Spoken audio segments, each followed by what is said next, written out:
So, hi there, everybody. This is Fernando Prado from Radio Disney Brazil, and today we got another treat for you. Well, here's the one and only Wesley Schultz from the Lumineers. Hi there, Wesley. Hey, how are you? Yeah, great, and you? I'm doing really well, thanks.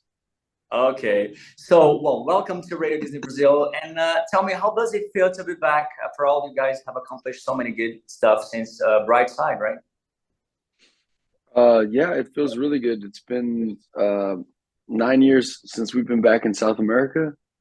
So long overdue, to say the least. We were going to come through right before the pandemic. We had plans to, and then it got derailed because of that. So yeah, just very, very happy to be back touring, and especially to be down here in South America. Great. I want to know something about your backstory. What it's like to be a global success today, considering that you started out performing in small clubs and open mics. So, how does it feel to be where you are now? Um, it feels like a fairy tale a little bit. I mean, if I was starting over today, I don't really know how I'd try to do it because the game has changed so much, even in a 10-year period or 11. So I felt like we got really lucky with the type of music that we were naturally making. This kind of like people call it folk rock, but it's a lot of different things, kind of a Wow. melting pot. But I think at the time that was popular in 2012, and then it was less popular, and now it seems to be coming back again. It's this whole, if it's like if you stick around long enough, the trends will return. So I feel like we've sort of just tried to make music that we love and care about, and somehow that's resonated with a lot of people. But we describe ourselves as sort of like a food cart that got a Michelin star or something, where it's like we just set up shop and there's a couple guys writing songs, and then all of a sudden it turned into this. It's pretty This is surreal. great. Yeah, this is really great. And did the success of Ho Hey in any way change your creative process because it was a really big hit, a global hit? Yeah, I mean, luckily, no. I think we had already written the record in its entirety when that came out, so there was really nothing to be done. That was out, and it would have been a lot harder if we wrote "Ho Hey" and then had a that was released, and then that was in our heads for the rest of the songs. But I think the biggest help we had was probably two other songs because of "Ho Hey." "Ho Hey" cast a really big shadow in a good Yeah. way, but it cast a big shadow. And I think we had a song called "Stubborn Love" that Uh, was on that same album that really helped us, I would say, sort of also have something else to turn the page to. And then the next album having Ophelia and Cleopatra and some others, I think that type of stuff, uh, for me, when I loved a band, if I loved Tom Petty, and the first song I heard been "Free Falling," but then I just kept going and going and going and digging deeper into his catalog, and I liked more and more. And that was always my dream, was to have someone be patient enough to keep looking. So I think those songs really helped us with fans sort of keep looking and not just stop at the first song.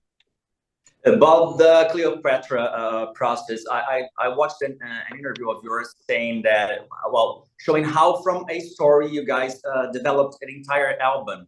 Has this process remained the same for other albums, for example? And the fourth album, Brightside, was much less of a theme, like with Cleopatra, or especially with three. It was more like um, being trapped inside during a pandemic, wondering if we'd ever come out of this. And I think it was sort of like trying to convince myself that it was going to be okay. So I think Yeah. there's like a desperation in it, of like realizing this is all very fragile. You know, this whole idea of us having a life that feels a certain way can go away very quickly. So um, it was sort of a pep talk to myself about trying to, convince myself that it was going to be okay, even though it didn't really feel like that at the time. Great. And when you look back, it's been almost 18 years, right? So many things have changed in music, in the music industry, and so on. How do you keep up with all of it? I like to, I mean, I pretty much joined Instagram because I wanted to maybe have an open dialogue or avenue where I could meet younger artists, because I think I probably need to join TikTok now. Everybody's moving to something so quickly, but I think it was, if I was to text a younger person or call them, that would be like, whoa, what is going on? Was the fire? It's like such a different attitude towards how to communicate. So I found that I was able to meet different people through that. And there's an artist called Noah Kahan. There's an artist called Zach Bryan.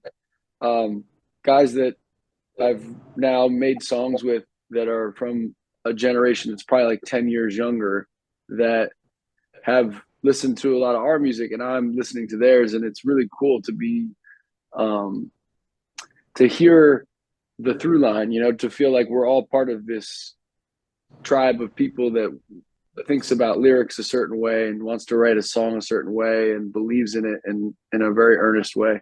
So that's been really cool to see something that you did, and then it affected someone else that now impacts a lot of people. It's very, I don't know, it feels very special to, I think a lot of artists, they end up going to the grave never really feeling any appreciation. They have like a chip on their shoulder. And I could be guilty of that sometimes. And it was really validating to be like, wow, this guy who's doing big things, he likes our music. It impacted him. That meant a lot, because you want to feel like what you're doing, as much as it matters to you, that it resonates. So yeah, it's been cool to meet some younger artists and see how they do things, because I think the most impressed I've been with younger artists, I guess the aspect of it is that their willingness to communicate directly to fans. You know, I think I grew up in an era where there was a lot of mystery around artists, and now it's like, you know, what your favorite artist has for lunch, and you know, maybe, you know, so many details, you know, their dog, you know, everything. It's like it, and I think their willingness to be open is pretty incredible. And I'm just like, I don't know if I'm capable of that. I'm from a different like generation where I'm a little more like, I'm okay with you not knowing that much about me. So it's interesting. Okay, so well, you're coming to Brazil for your tour. So what's the vibe like, and what are you looking forward to the most on this trip, Wesley? I think every time we've posted something over the last 10, 12 years, I swear every time someone says come to Brazil in the comment section. So I'm excited to see all those people that have been patiently waiting for us to come back after 9 years. Because the last time we were there was a shocking amount of passion and energy that you don't really see very often when you're in a band that tours. We're lucky to tour around the world, and you don't really see that kind of energy. So I'm excited to try different food and see the sights and everything, but I'm mostly excited for the show. I can't wait.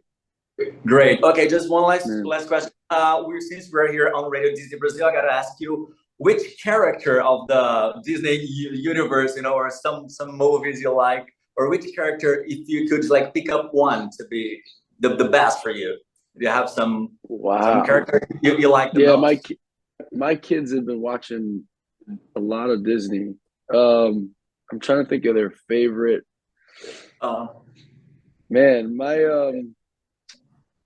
I would say I grew up watching like Little Mermaid. I had an older sister. I had to watch Little Mermaid a lot. And she reminded me of Ariel. She had red hair. But yeah, I would say I liked one of her sidekicks. I forget their names. Like they're discussing a fork and they think it's a comb. Yeah, I would be Ariel's sidekick. Ariel. Okay, perfect. Okay, so Wesley, speaking on behalf of Radio Disney, I'd like to give you a huge shout out for taking the time to chat with our listeners here, and we can't wait for you to touch down and rock the house. Yeah, thank you so much. Can't wait to see you. Take care. Bye-bye. Yeah, thanks.